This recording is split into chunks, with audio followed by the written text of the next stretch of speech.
माझ्या चॅनलमध्ये तुम्हा सगळ्यांचं स्वागत आहे। आज आपण बनवणार आहोत तिळाचे लाडू। तर आपण तिळाच्या लाडूचे साहित्य बघू।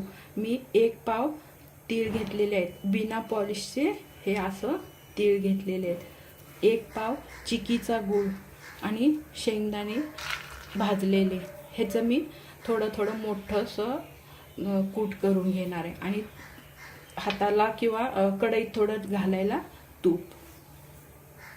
आपण हे तीळ भाजणार आहोत।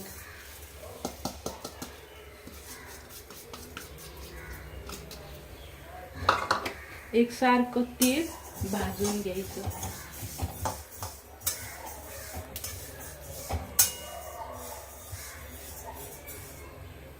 गॅस थोडा बारीक करू आणि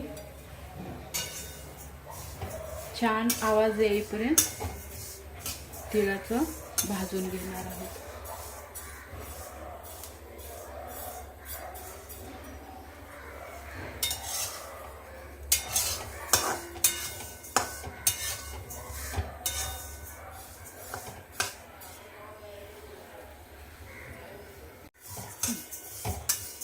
आता इथं आपले तीळ भाजलेले आहेत छान। आता आपण ह्याच्यात प्लेटमध्ये काढून घेऊ।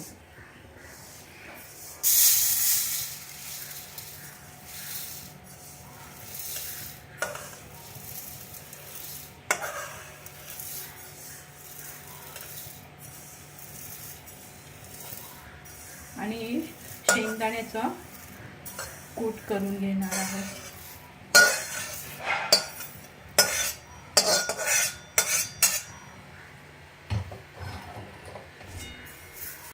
तर इथं आपण आता लाडूचा पाक करणार आहोत। त्याच्यासाठी 1 चमचा तूप टाकतोय आपण। तूप टाकल्यावर गूळ काळा पडत नाही, दुसरी गोष्ट लाडू आपले मऊ छान सर होत आहेत।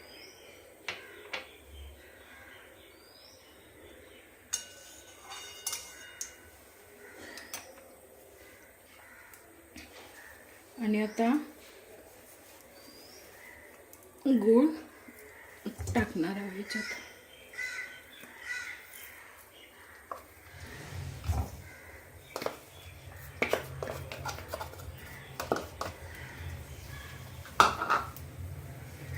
गुळाला थोडंसं हलवून घ्यायचं म्हणजे गूळ खाली लागणार नाही। आणि ह्या वेळेला गॅस बारीकच ठेवायचा। तर इथं आपली गूळ आता वितळत आहे। एकसारखं हलवत राहायचं म्हणजे गूळ खाली लागणार नाही।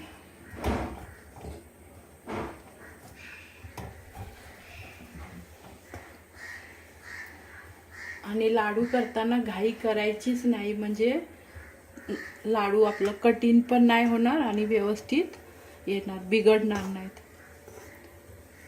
तर आपला आता गूळ छान फुलायला लागलेला आहे आणि पाक होत आहे छान, फेस पण यायला लागला ह्याला। तर पाक तयार झालाय का हे आपण असं पाण्यात बघू शकतो। तर इथं छान असं हे बघा गुठळी तर होत आहे।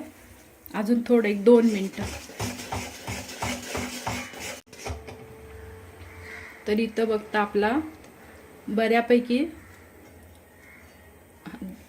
पाक झालेला आहे। तर ह्या स्टेजवर बरोबर मी एक ट्रिक वापरणार आहे। तर हा आपला खायचा सोडा आहे। तर ह्याच्यात 1 चिमूटभर फक्त टाकायचा, फक्त 1च चिमूट, आणि ह्याला हलवून घ्यायचं। ह्याच्याने काय होतं, आपला गूळ किंवा हा पाक आहे तो पूर्ण लूज होतोय आणि आपले लाडू कडक होत नाहीत। आणि आता लगेच आपण हे तीळ टाकणार आहोत। छान गूळ फेटला जातो।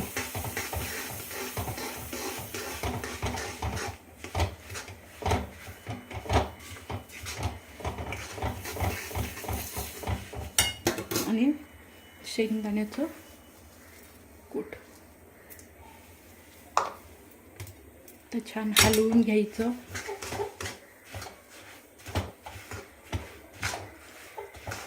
गोळ अजिबात घट्ट झालेला नाही. आपण बेकिंग सोडा घातल्यामुळं एकदम छान फुललाय आणि हलका झालाय गोळ.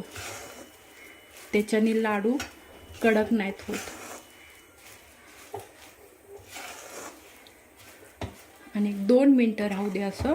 नंतर आपण लाडू हातावर वळून घेणार आहोत. आणि इथं आता आपले सर्व लाडू छान असं झालेले आहेत. आणि आपल्या कढईला सुद्धा बिलकुल चिकटलेलं नाही. छान, कारण आपण ती सोड्याची ट्रिक वापरली होती म्हणून आपले लाडू छान झाले, मऊ खुसखुशीत झालेले आहेत. आणि आता आपण बाउलमध्ये काढून घेणार आहोत. आपण आता तिळाचे लाडू करतोय तर तिळाची वडी पण करू.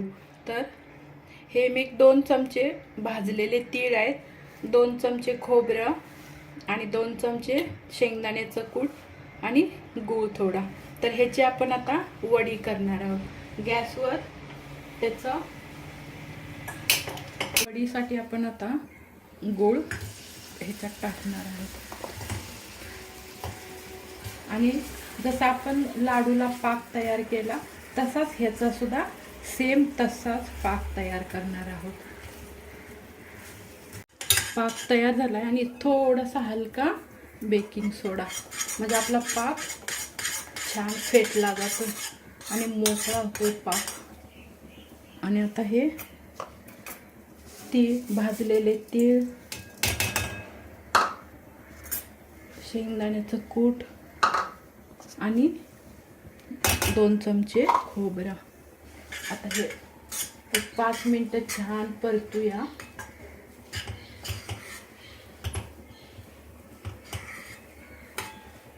आणि ही अशी आपली खोबरा, तीळ आणि शेंगदाण्याची वडी तयार होते. तर इथं आपलं वडीचं झालेलं आहे. आणि आपण काय ताटाला थोडं तूप लावून घेऊ, म्हणजे चिकटणार नाही.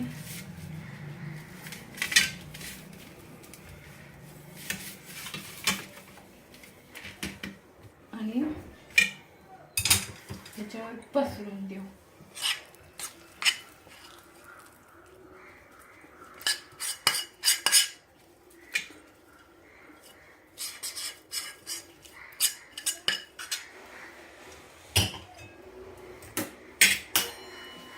एक मिनिट.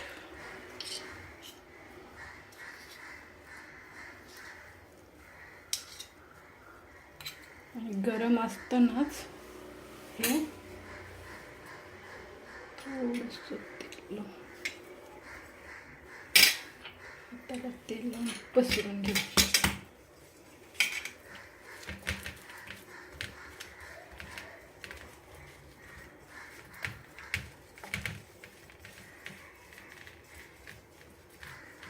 छान पसरून घ्यायचं.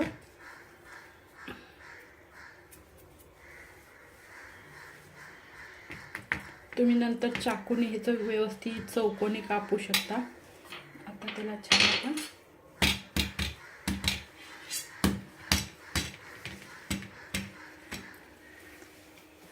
तर आता इथं आपण थोडं वाटीच्या साहाय्याने छान पसरवून घेऊ, कारण ते गरम आहे.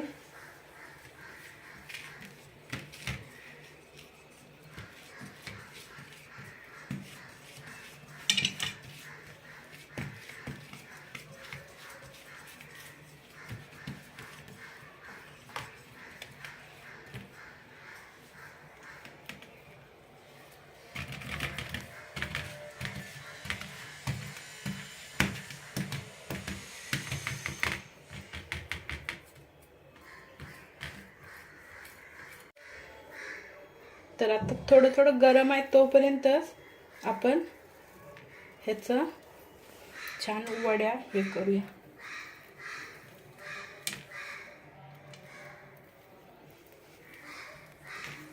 थंड झाल्यावर आणि मग ते कडक झाल्यावर आपल्याला वड्या पाडता येणार नाहीत, म्हणून आत्ताच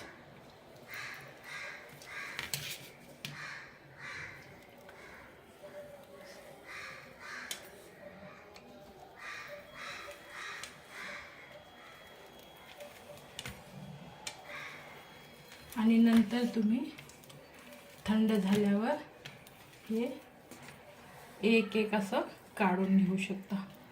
आता सुद्धा हे आपलं छान असं सुटलेलं आहे. आपण ट्रिक वापरल्यामुळं आपला छान अशा वड्या किंवा तीळ हे फुललेलं आहे आपला गुळ, आणि कडक अजिबात झालेल्या नाहीत. वड्या सुद्धा छान झालेल्या आहेत. इथं आपले झालेले आहेत तिळगुळाचे लाडू आणि वड्या पण अतिशय सुंदर अशी चवीचे झालेले आहे.